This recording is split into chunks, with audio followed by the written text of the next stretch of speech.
Umaabot sa mahigit 2 milyong piso ang halaga ng mga drogang nasamsam mula sa isang lalaki na itinuturing high-value target ng mga otoridad. Matapos magkasa ng drug buy-bust operation, ang mga operatiba ng District Drug Enforcement Unit, katuwang ang Substation 2 ng Caloocan Police Station, na nagresulta sa pagkakaaresto sa suspect na si alias Junjun na 43 taong gulang.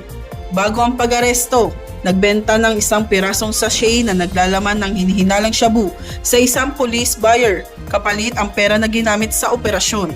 Nakumpiska pa mula sa kanya ang 4 pa na plastic na naglalaman ng umano'y shabu na ang kabuoang timbang ay nasa mahigit 300 gramo, mga non-drug items at isang motorsiklo.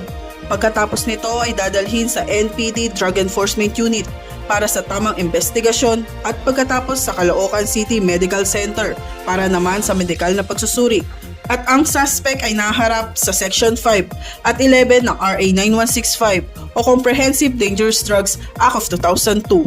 Mula rito sa Northern Police District, ako po ang inyong PNN correspondent, Patrolwoman Blazelan Esperanza, alagad ng batas, taga-taguyod ng Balitang Pulis.